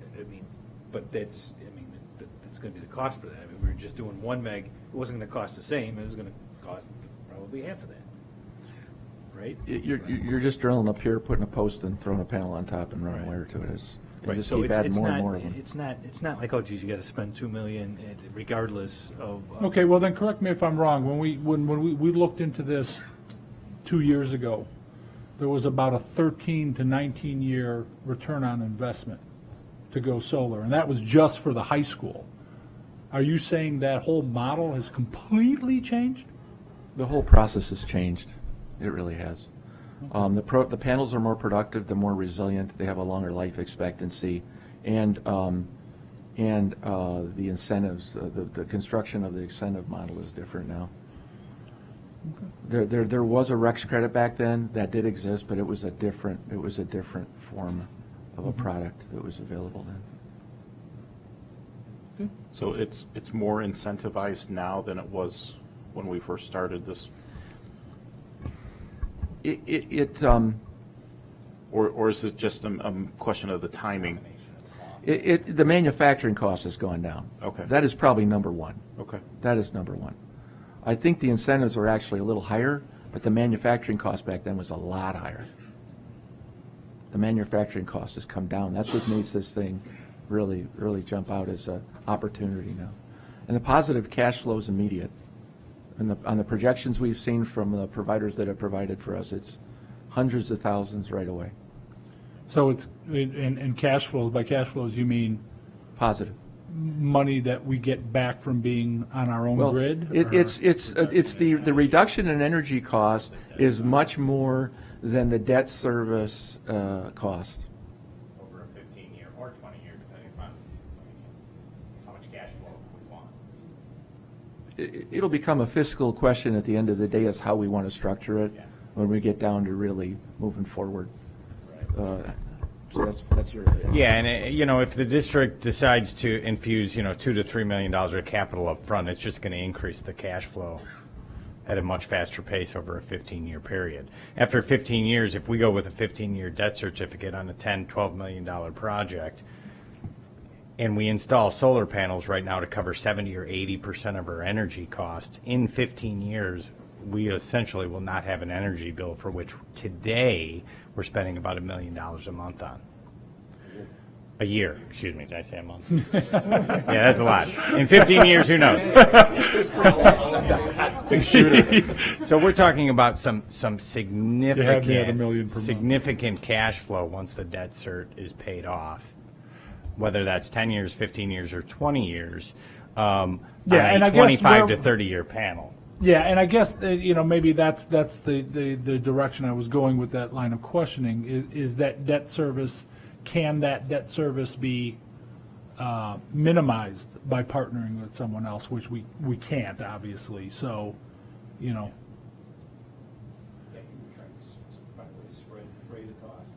Yeah. So, yeah, no, there's no doubt at the end of the term, the benefits are fantastic. I'm just concerned about getting there and what that return picture looks like relative to what we talked about 2 years ago. Well, from that modular standpoint, comment you made, is there some feasible way to kind of phase it in so if there is a concern about upfront investment, that you, as an example, go 20%, recover 20, go 40, recover 40? If we don't do it all at the beginning, we're not going to get the same REX credit. It's going to go down. Yeah. Okay, I got you. Yeah, no, you're going to need to invest to get to maximize that credit. Yep. Got to jump in with both feet. All right. That's right. Yeah. And we'll know more. I mean, I think we chose the date we chose because we need consistent data coming back from those providing the bids, from those responding to the RFP. Because today we're seeing positive cash flow on numerous presentations, 15-year to 20-year, 4 million, 8 million, 15 million. I mean, we're seeing different positive cash flow projections over that 15 to 20-year period of time. And it's because they're all using slightly different, credits coming back, projections and credits coming back to the district. So once we get that information back, consistent with what we're asking for, we'll have a much better idea as to what the positive cash flow will be over that debt service period. All right, any final thoughts on that before we get ahead? Okay, 9.2 water heater replacement at Marlowe. We received 2 bids. The low bid is actually a company that put the same system in at Heinemann, a number of years ago, and we have no reason to recommend him.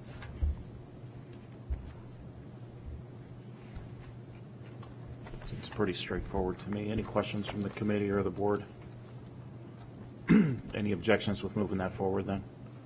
All right, we'll go ahead and move that one forward. 9.3 life safety systems bid. Yeah, this is pretty straightforward. We've had this kind of service for a number of years now. The bid expired. The company that did bid is a company we've been working with for a number of years, and their prices are comparable to what they've done in the past.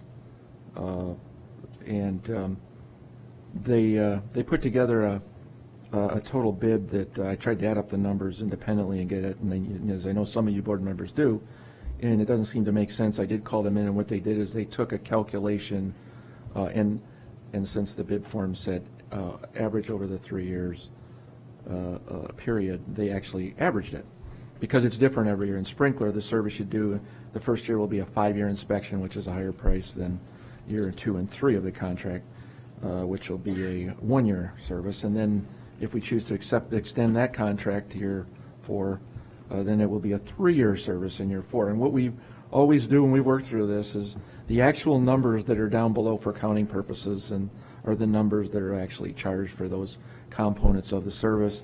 And fire extinguishers are at a unit price, which is very fluid because each year we walk in with the fire marshal and the regional office of education, there seems to be a difference of opinion. We change our use of the building a little bit, and they say we should have another one closer to that door room and things like that. So it's a fluid process in that front too. So be happy to answer any other questions if the board has any. Any questions? Objections with moving this forward? It can't be Go on the ahead. consent agenda. I've got a conflict. So. Okay. Well, we've got 2 people that are good with that moving forward, right? Yep. Okay. I'm good with it. Okay. We'll go ahead and move that forward then. Turn over to Mrs. Melendi. Thank you, Doug. Okay. Community relations and student outreach, unless Mr. Armstrong has anything. I just want to give a quick plug to the Education Foundation announced their Educator and Employees Award Ceremony. And if you go on the website, there's a cute video of them surprising all the teachers. And then they're having their annual, this is new this year, it's an award ceremony to honor them. And that is Thursday, March 8th at the Drendel Ballroom in Sun City. And it's open to the public. So if you want to go see that, $25 per person. And all the money goes towards the Education Foundation. So that's it. That's all I have. Very cool. I did lie, actually. I would note that President Drizal made his debut as co-host of Huntley 158 today this week, and the episode went up this morning, and he did a very good job. Well, thank you. Are you the regular permanent host? No, I'm just the fill-in with it's a Kelly. Surprise. Yeah. Okay. Was there Jimmy Buffett music? Or? You're not the No, Ryan there was to no. the Kelly. No, he didn't change the opening to tropical music, to trop rock music, or anything like that. But, no, thank you for the opportunity to do that. That's all I had. Okay, legislative. The Illinois Association of School Boards Government Relations issued its legislative report in light of the horrific things that happened in Florida last couple weeks. And the focus is, of course, on school safety. And they, what they did was they put together a pretty good school safety procedures, outlined the different things that are available for people. And we've had this on our website. Mr. Dean has done a great job of putting up the School Safety Drill Act, emergency communications, how to make a report. All that stuff is on there, and this is the sort of thing that the Illinois Association of School Boards is putting out for all the schools to look at their policies on this. There's going to be a lot of legislation introduced federally and in the state regarding school safety, so let's look for that. And I also see that Dr. Berkey has made that one of his priorities for LUDA. So this is something that we'll keep an eye on and keep you apprised of. Doctor Who? Okay. All right.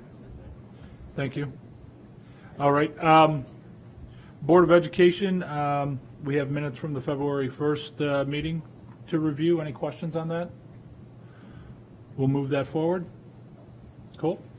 All right. Closed session. Do we have any closed session minutes for review? Okay. Well, then I'm going to make a motion to go into closed session for items number 1 and 2 of the Open Meetings Act as presented. Second. Motion and a second. Can I have a roll call, please? Mr. Guerin? Yes. Mr. Drizel? Yes. Mr. Quagliano? Yes. Mr. Fleck? Yes. Mr. Troy? Yes. Mr. Gentry? Yes. Mrs. Melende? All right, motion carries. We're in closed session. Dr. Hawk, we will give you a call. Thank you.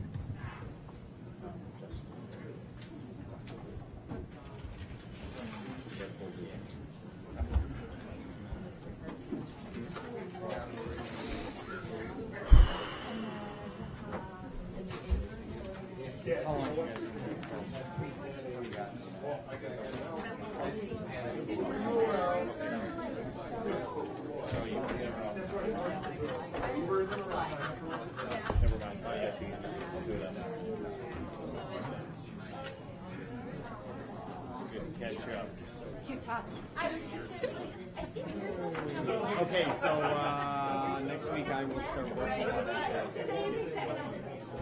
If you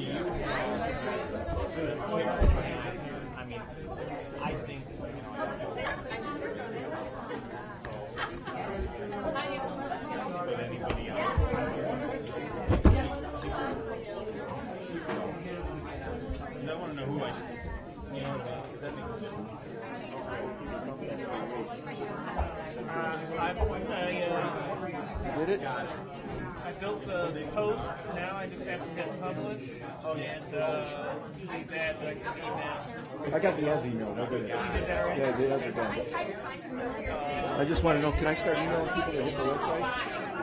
Okay. 5 seconds, so I'll hit publish on these. Cool, man. Yeah. Hey, good luck. Enjoy every minute of it. Thank you. Oh, wow. You are on the ball.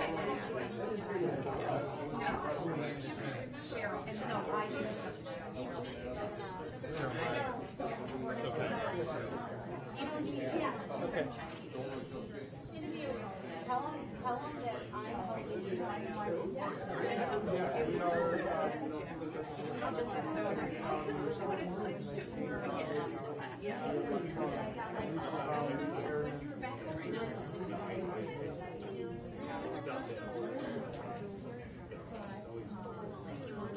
Where's the item?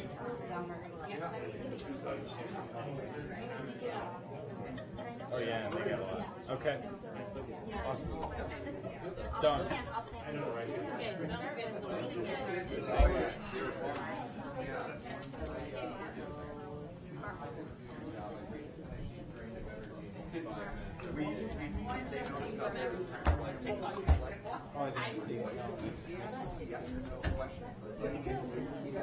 Looking for a story. True. It's a true story.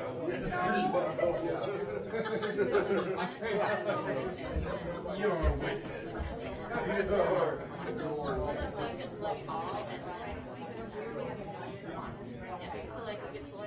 I'll do it right now. Come on, open up. Wake up.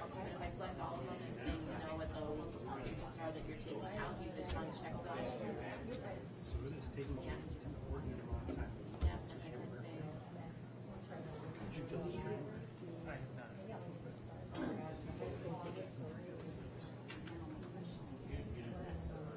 All right, let's have a conversation on certain